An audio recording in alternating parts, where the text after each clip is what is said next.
Hi guys, welcome to study house. तो अभी recently Iran को जो यूएनजीए है यानी कि यूनाइटेड नेशंस की जो जनरल असेंबली है उसके वोटिंग राइट से हटाया गया है।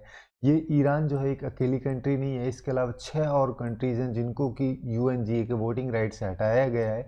ये बेसिकली यूनाइटेड नेशंस का जो चार्टर है, यूएन चार्टर का जो आर्टिकल 19 है उसके अंडर ये स्टेप ली गई है। तो क्यों ये स्टेप ली गई है, इसके पीछे क्या रीजंस हैं, कौन कौन सी ये कंट्रीज हैं और यूएनजीए यानी कि यूनाइटेड नेशन जनरल असेंबली क्या है, इन सब चीज़ों के बारे में पूरे डिटेल में हम एनालिसिस करेंगे।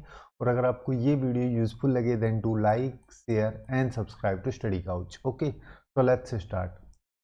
तो एकदम बेसिक से स्टार्ट करते हो हम। सबसे पहले यूएनजीए यानी कि यूनाइटेड नेशन जनरल असेंबली के बारे में जान लेते हैं, जो कि यूनाइटेड नेशंस यानी कि संयुक्त राष्ट्र जो है उसका एक ऑर्गन हम इसको मान सकते हैं। यूनाइटेड नेशन जो कि एक इंटरनेशनल ऑर्गेनाइजेशन है जिसको 1945 1945 में इस्टेब्लिश किया गया था। अभी करंट सिचुएशन की हम बात करें तो करंटली इसके जो टोटल मेंबर्स हैं वो 193 इसके मेंबर स्टेट्स हैं।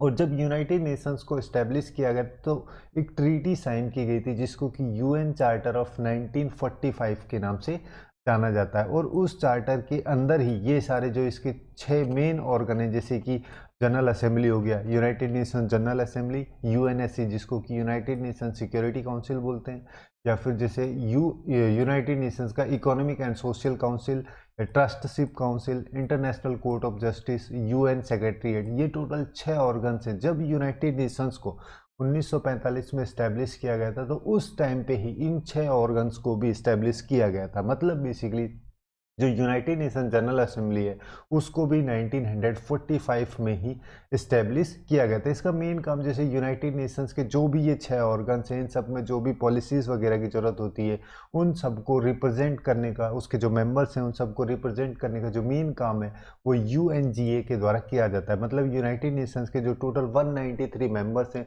वो जनरल असेंबली में रिप्रेजेंट किए जाते हैं यूनिवर्सल रिप्रेजेंटेशन के बेसिस पे। और हर साल जो जनरल असेंबली का हेडक्वार्टर है न्यूयॉर्क में, वहाँ पे हर साल सितंबर मंथ में जितने भी टोटल 193 मेंबर स्टेट्स हैं यूनाइटेड नेशंस के, ये सब वहाँ पे मिलते हैं वहाँ के असेंबली हॉल में। और जो भी टॉपिक्स पे डिबेट वगैरह होनी होती है वहीं पे जाके ये डिबेट होती है। अब जैसे कई सारे टॉपिक्स पे डिबेट हो सकती है, जैसे पीस रिलेटेड डिबेट हो सकती है, सिक्योरिटी रिलेटेड हो सकती है, या फिर मान लो कोई नई मेंबर कंट्री है उसको ऐड करना है यूएनजीए में, उससे रिलेटेड हो सकती है, बजट से रिलेटेड हो सकती है कि किस चीज़ पे कितना पैसा लगाना है। तो इस टाइप की जो भी डिबेट्स होती हैं और जो भी इन डिबेट्स पे डिसीजंस लिए जाते हैं और जब फाइनल कंक्लूजन पे निकला जाता है तो उस टाइम जो मेजोरिटी की रिक्वायरमेंट होती है वो होती है 2/3।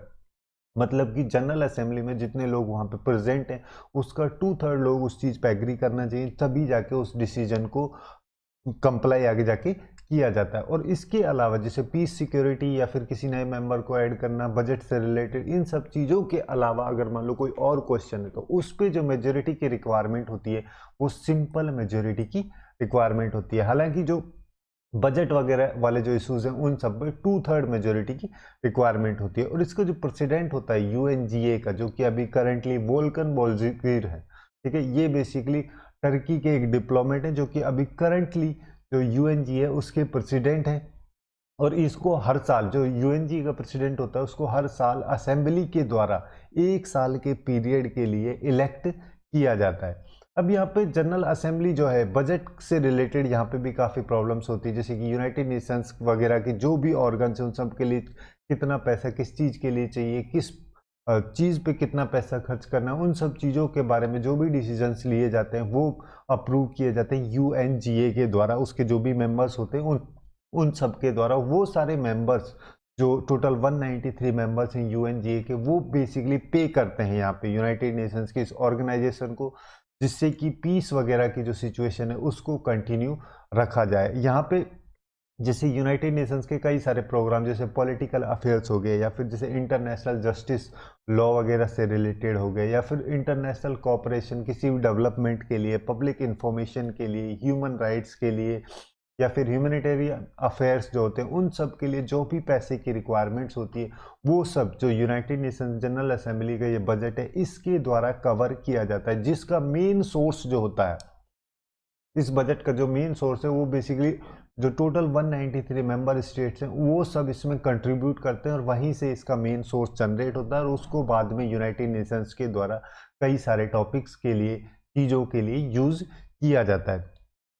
अब यहाँ पे हर साल, हर 3 साल में, मतलब कि 3 साल के पीरियड के बाद जो यूनाइटेड नेशंस के मेंबर्स हैं वो कलेक्टिवली डिसाइड करते हैं एक फॉर्मूला जिसको कि स्केल्स ऑफ असेसमेंट के नाम से जाना जाता है। इस फॉर्मूले के बेसिस पे ही जो यूएनजीए है, यूनाइटेड नेशन जनरल असेंबली, वो डिसाइड करती है कि किस मेंबर स्टेट को कितना परसेंट या फिर कितना रुपए बजट के रूप में जो यूएनजीए का जो बजट है उसमें कंट्रीब्यूट करना है। मतलब कोई भी कंट्री का जो कंट्रीब्यूशन होता है वो बेसिकली स्केल्स ऑफ असेसमेंट का जो फॉर्मूला है उस पे बेस्ड होता है। यहाँ पे जैसे किसी भी कंट्री की जीएनआई यानी कि ग्रॉस नेशनल इनकम कितनी है, उसके अलावा जैसे अगर वो लीस्ट डेवलपिंग कंट्रीज में आ रही है या फिर नहीं आ रही है, ग्लोबल इनकम पर हेड कितनी है, इन सब चीज़ों को ध्यान में रखते हुए किसी कंट्री का कंट्रीब्यूशन जो है उसको डिसाइड किया जाता है और उतना ही अमाउंट उस कंट्री के द्वारा पे किया जाता है।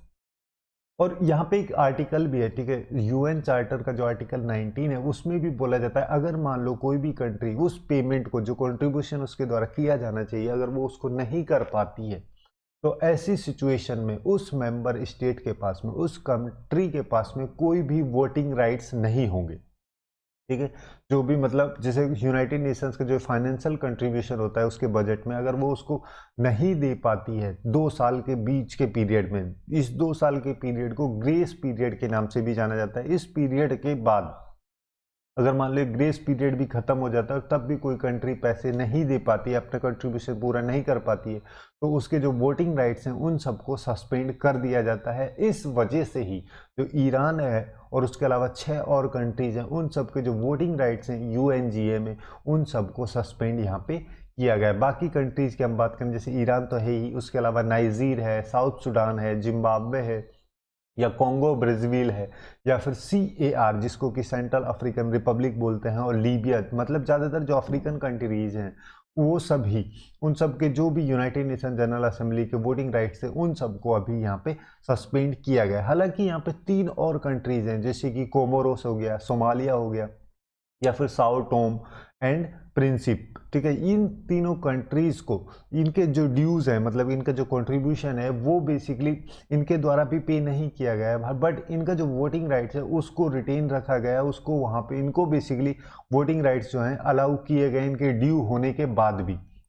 बट हालांकि जो 6 कंट्रीज हैं, ईरान और उसके अलावा 6 अफ्रीकन कंट्रीज मेजरली, इन सब के जो वोटिंग राइट्स हैं उनको सस्पेंड यहाँ पे किया गया। अब यहाँ पे हम थोड़ा इसका कंट्रीब्यूशन भी देख लेते हैं। जैसे यूनाइटेड नेशंस के जो बजट होता है या फिर यूएनजीए का जो बजट होता है, इसमें मेनली जो कंट्रीब्यूट किया जाता है सबसे ज़्यादा वो किया जाता है यूएस के द्वारा। 22% जो इस बजट का है वो यूएस के द्वारा कवर किया जाता है। उसके अलावा सेकंड नंबर पे चाइना था जिसके द्वारा 12% कवर किया जाता है।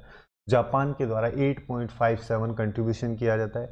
जर्मनी के द्वारा 6%, अराउंड 6% कंट्रीब्यूशन जर्मनी के द्वारा किया जाता है। तो जैसे कि आप लोग देख सकते हैं ये जो मेजर कंट्रीज हैं इन सब के द्वारा जो यूएन का जो टोटल बजट है उसका अराउंड 49% जो है इनके द्वारा ही कंट्रीब्यूट किया जाता है।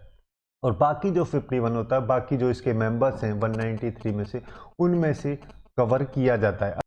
और अगर हम इंडिया की बात करें तो इंडिया जैसे यूनाइटेड नेशंस के टोटल 193 मेंबर्स हैं उनमें से 34 कंट्रीज ऐसी हैं जो कि टाइम पे अपना जो बजट ड्यूज होते हैं उन सबको पे कर देती है। तो उनमें से ही इंडिया एक कंट्री है। 2020 में जनवरी मंथ में इंडिया के द्वारा 2,23,96,496 US डॉलर का कंट्रीब्यूशन यूनाइटेड नेशंस में किया गया था। अब यहीं पे ईरान जो है वो बेसिकली ओ करता है 16.2 million US dollar United Nations को। इतना अमाउंट 16.2 मिलियन US डॉलर जो है वो ईरान यूनाइटेड नेशंस को देगा। इतना उसका कंट्रीब्यूशन है जो कि पेंडिंग है। इस वजह से ही यहाँ पे जो यूएनजी है उसके द्वारा उसके वोटिंग राइट्स को सस्पेंड किया गया है। अब यहाँ पे जो ईरान है उसका कहना ये है कि जैसे यूएस के द्वारा काफ़ी सारे सैंक्शंस ईरान पे लगाए गए थे जिसकी वजह से ईरान की जो इनकम थी वो काफ़ी ज़्यादा प्रॉब्लमेटिक सिचुएशन में आ गई और उसका एक्सपोर्ट वगैरह भी काफ़ी ज़्यादा कम हो गया था। तो इस वजह से जो भी ये पेमेंट है इसको पे करने में वो अनसक्सेसफुल रहा है। ये रीज़न ईरान के द्वारा यहाँ पे दिया गया है। बट बेसिकली इस रीजन को खारिज करते हुए जो यूएनजी है उसके द्वारा यहाँ पे ईरान के जो वोटिंग राइट्स हैं उनको सस्पेंड किया गया, उसके साथ साथ 6 और कंट्रीज़ के भी वोटिंग राइट्स को सस्पेंड किया गया। तो यही थी कुछ इंपॉर्टेंट न्यूज़ ईरान के सस्पेंशन के बारे में, ईरान के जो वोटिंग राइट्स है यूएनजी में उसके सस्पेंशन के बारे में। और हमने बात की यूएनजीए यानी कि यूनाइटेड नेशन जनरल असेंबली के बारे में, उस किस तरीके से उसका बजट काम करता है और कैसे उसमें कंट्रीज अपना कंट्रीब्यूशन करती हैं, इन सब चीज़ों के बारे में। तो आज के लिए बस इतना ही। Hopefully you guys find it useful, and if you find it useful then do like share and subscribe to study couch. Thanks for watching and have good day.